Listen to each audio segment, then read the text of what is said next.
Hello, everyone. This is Mohammed Akif with Akif CPA. And today we'll be discussing tax consequences of leaving Canada for Canadians who are moving to US. We'll be specifically discussing your Canadian investments, RRSP, TFSA, RESP, FHSA, HBP, and HBP, LLP, rental property, and principal residence. Technically, what happens to those assets when you leave Canada, how the CRA taxes them is what really goes on when you are moving from Canada permanently or ceasing to become a resident of Canada, and then now you're a non-resident. So how does the CRA looks at these assets? What happens to these assets? So technically, this video is a continuation of many series of videos that I'm doing to help our fellow Canadians who are looking to move to the United States, wants to understand how the tax system is going to work, how the Canada is going to tax you when you leave, how the US is going to tax you when you do enter, and then to help them make better decisions, to help them make decisions before they move, even after they have moved, in terms of simplifying their returns. So make better decisions before moving, help you simplify your cross-border taxation, help you manage your cross-border taxation in a better way than just throwing darts in a dark. And then so what I'm trying to do is to give as much as information out there for you to make better decisions. So you can understand what happens on Canadian side, you can understand what happens on the US side, and this is in terms of taxation. So this is what I'm trying to do. There is a lot of tax planning involved when we are looking about moving from Canada to the United States. You are moving there for, in majority of cases, for economic reasons, for better economic terms. So you want to invest into planning. You want to make sure that you are able to maximize your move. I mean, you are leaving Canada, your home, your family, your friends, the place that you know. You are making that sacrifice. So when you're going down south, when you're going to US to work, make sure that you invest into tax planning. Make sure, because that's the biggest expense you will have for your earning.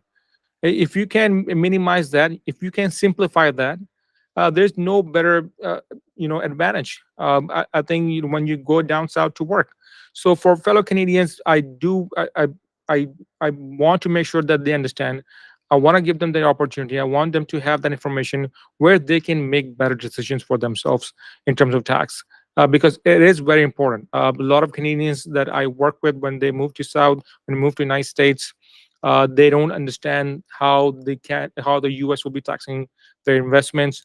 In some cases, it is technically an additional tax. In some cases, and these are double tax. So we want to avoid this, right? And at the same time, we want to make sure that we consolidate, simplify our process when we move from Canada, and then when we want to come back, if we want to come back, things are there where we can pick off. So things can be managed, they can be planned, and then you can make a better decision when you move to United States. And then in terms of tax, so before we get into the tax consequences, I do want to point out that there are some rules in terms of being a deemed resident versus a non-resident. So technically, when you are moving, on the Canadian side, we do have residential ties, which are primary ties and secondary ties. So of course, primary ties can include your home, that includes your spouse, your common law partner, can include your dependents, and of course your job. And then so secondary ties can be your personal property, your bank accounts, credit card, health insurance, membership, and organization. So these are all the some of the tests that the CRA goes through in terms of determination of your residency. So you want to make sure that when you are leaving, you are checking all the box of, yes, I am becoming a non-resident. I don't have any more of these ties. In case of a home, that home can become a rental property. It can become a second home. But spouse or common law partner or dependents, if they are moving with you, then of course these are one of the primary ties that you're cutting off, and then you are going. So make sure that you understand how the deemed resident versus non-resident works. There is a full page on the CRA website which goes into detail where you can be a factual resident, and then also be a non-resident, meaning that for example, you can be going to be working in the US at the same time maintaining ties so to Canada, where the CRA can classify you as a factual resident.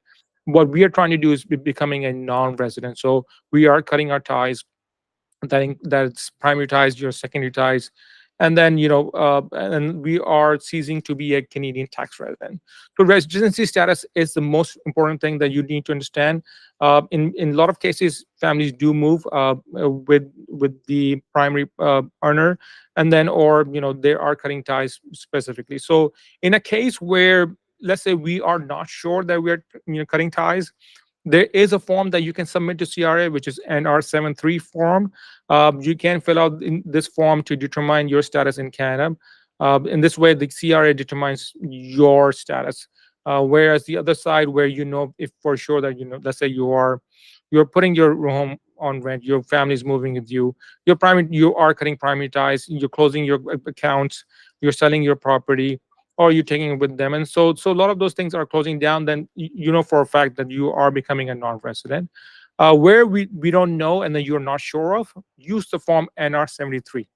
It is a great form. I mean, you can fill out uh, before you move, even after you move, and then the CRA can make determination on your case. So it is important to understand that non-resident versus deemed resident versus factual resident before you decide on in terms of how the asset's going to play out when you do leave for Canada. So if you have any problems, or if you have any issues about this, you can of course reach out to us, or reach out to any other cross-border accountant that can help you with this issue. So now let's get into the detail of tax consequences of leaving Canada.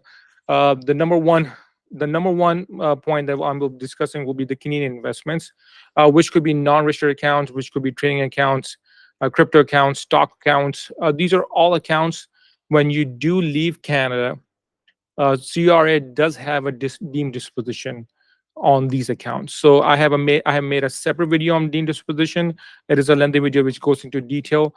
But these accounts, the CRA will tax you on it. There will be a deemed disposition tax.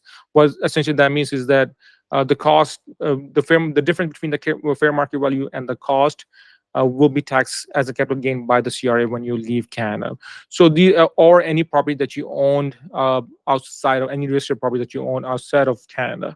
So these are all the investments which could be there could be a potential departure tax by CRA, and then that means additional tax when you leave Canada that you will have to pay to CRA once you do leave. So Canadian investments, there is a departure tax.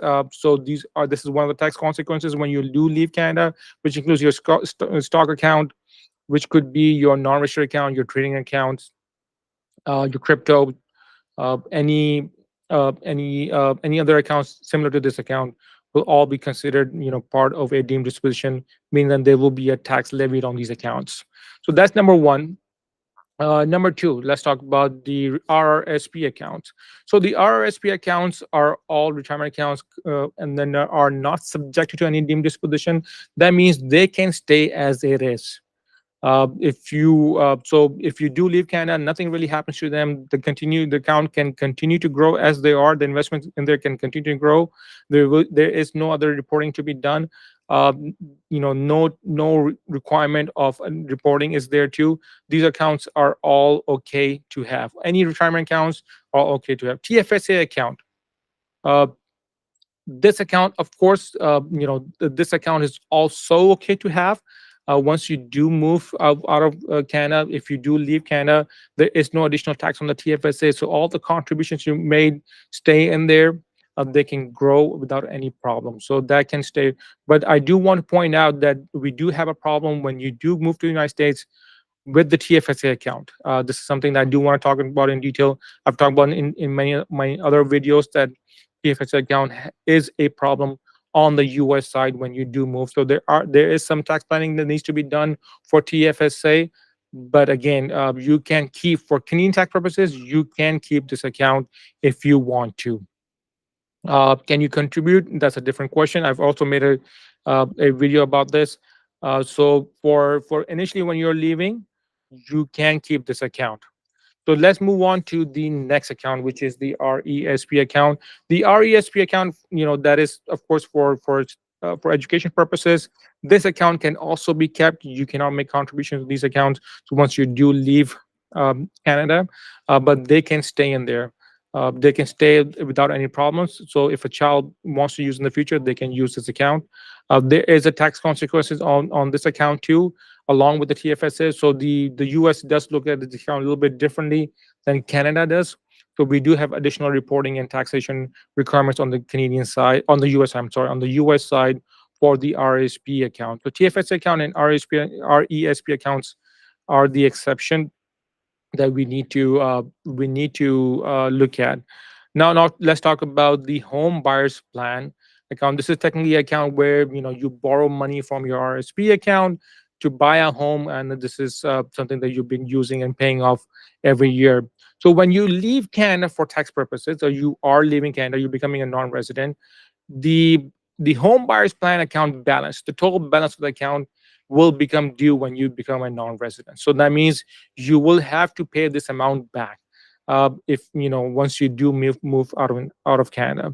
So when we are, this is technically a money borrowed from your RSP account to buy a home, and then you're paying monthly or yearly on it. But when you leave Canada, you will have to pay back the home buyers plan amount that needs to be paid back.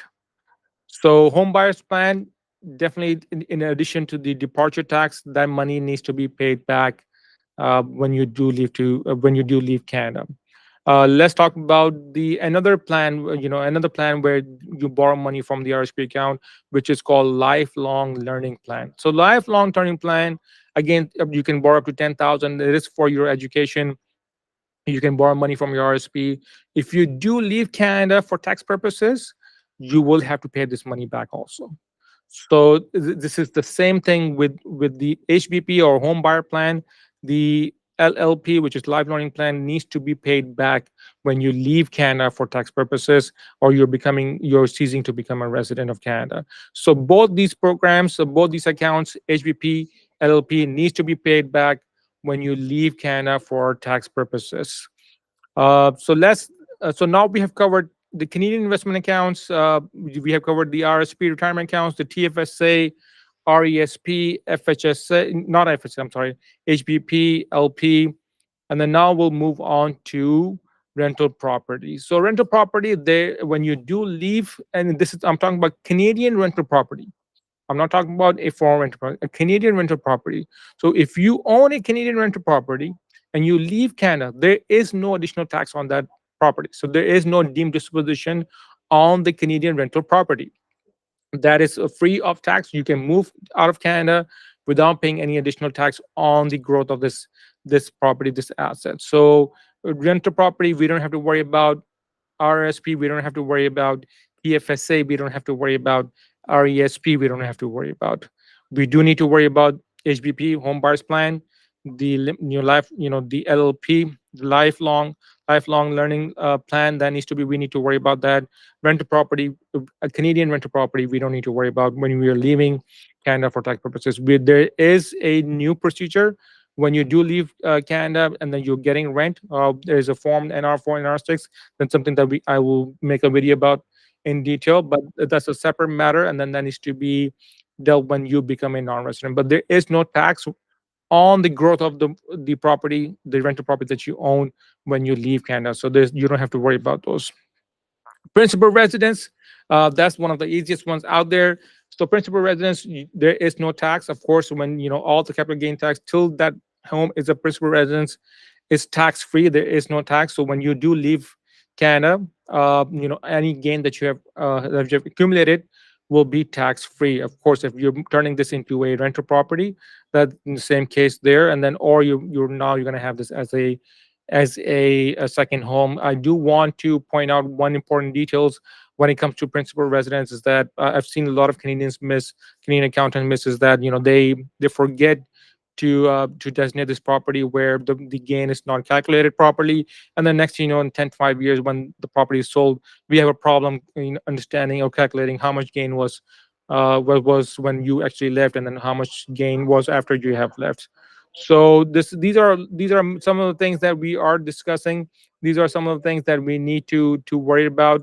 So we have covered in Canadian investment accounts, the RSP, TFSA, RESP, HBP, LLP, rental property, and principal residence. Let's talk about the home buyers plan. The home buyers plan, uh, not the home buyers plan. I'm sorry. The FHSA. The FHSA. So FHA is relatively a new program that was started by the Trudeau government. Technically, it is a money saving account for you to buy a home.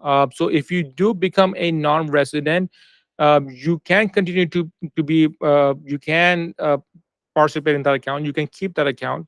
You don't need to close that account. This is as far as I know, but there is no U.S. classification about this account. So we are still this account could be the same as the TFSA on the U.S. side. So, but you cannot withdraw this from this account if you do leave Canada for tax purposes, or to build a home, or if you are becoming a non-resident. So if you were saving money into this account, maybe a better choice would be to close this account before you move. But you can keep this account. You don't need to close this account. So if you do become a non-resident, if you close this account after you move, then they will be withholding on this account, because this account is all the contributions are pre-tax contributions. So anything that is pre-tax, uh, when you are trying to withdraw, there is withholding. That's the same thing with RSP. I have a separate video on this where you can look at it. So these are some of the items that I want to talk about in terms of tax consequences, how the CRA taxes you on your Canadian investments, your retirement accounts, your home buyers, your lifelong learning, rental properties, Canadian real estate, your principal residence. This is some of the things that I want you to be aware of, how the CRA looking. So non-taxable accounts are all retirement accounts, which includes the RSP, TFSA, RESP.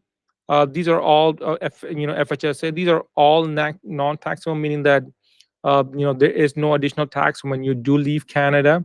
The taxable accounts are your Canadian investments, which is non-registered accounts, your stock accounts, your crypto accounts, any other accounts beside this. Rental property is also non. There will be no departure tax. Your principal residence, there will be no departure tax on the principal residence either. So the accounts that we need to really worry about are the Canadian investments, your home buyers plan, your lifelong learning. These are accounts that needs to be paid back. There is some additional tax on the Canadian investments, deposit tax on Canadian investments. All majority of the other accounts are are not subject to deemed disposition, so there is no additional tax. You can keep these accounts. Uh, that's where I'm going to leave for the tax consequences of leaving Canada. Will be talking about how the U.S. side looks at these accounts. I will go back into detail in terms of how the U.S. is taxing all your Canadian investments, retirement accounts, your rental properties, your principal residence. These are all the things we'll be discussing about in a separate video. Then, excuse me, and then we'll be doing also a comparison of the Canadian tax system versus the U.S. tax system. We'll be talking about how to file, how to watch for certain items when you're filing your last Canadian return, and then what to expect when you're filing your first U.S. tax return, because your last year return and your first year return are the most important returns. They determine how things will be in the future. That is on the Canadian side, and then that's also on the U.S. side. To make sure that you understand how this is working, you understand how the Canadian side is working. Make sure if you plan this accordingly, make sure you talk to someone. It is very important. It is timely. Whenever you come up, you think that you'll be moving, for sure you'll be moving. Talk to someone. Talk to someone who knows both sides. Talk to someone who can help you plan this better. And then again, make the most of your move, right? If you're trying to make the most money here, the other party is trying to save the most money, take home the most money, and not give away money in taxation or tax preparation fees. So this is very important. I want you to earn the most you can, at the same time to keep the most you can. And then the only way you can do this is to be ahead of the game, get some tax planning done, buy a cross-border professional, and then get this done early on. Sometimes I've seen cases where people get there and then it is late in some cases, where we might have to play 1 or 2 years of additional taxation, and then we can simplify the process. So if you're in a situation where you are already in the U.S. and then you don't know how this will impact you now, reach out to us. I mean, we're here to help you. Info at Akif CPA. So if you are already in U.S., we can still help you. We can still simplify your situation. We can really bring the tax down. We can help you, manage your situation. We can help you really clear one side and then just be on one side of the border. I don't want you to be filing on both sides, because you don't need to file on both sides. If you can make certain decisions, if you take certain steps, we can simplify your cross-border taxation. We can simplify the whole process, and where we can, help you get to a point where you can manage this, where you can understand this, and make better decisions for your tax portfolio, for your tax filing. This is very important. I mean, you are moving to US in order to have a better economic life, in order to make more money. And then I want you to have to keep more money too. I don't want the money to be wasted on taxation, where you can really keep it. I don't want the money to be wasted on compliance, where you can keep it. If you can take certain moves, make certain moves, take certain steps. This can really help you. So if you are a Canadian who is already in the US, who has not simplified the situation, reach out to us. We can definitely help you. We can help you simplify your portfolio on the Canadian side. We can help you, if you have become a non-resident, we can help you file with a non-resident too. And then we can really, keep things simple, and then keep you on one side of the border, where only you're worried about one side only. You're focused on one side only, and in this way you can manage, you can simplify, you can get this done for yourself. So again, reach out to a cross-border accountant, reach out to us. If you need to, info@akifcpa.com. We are here to help you, and we can get this done. Thank you.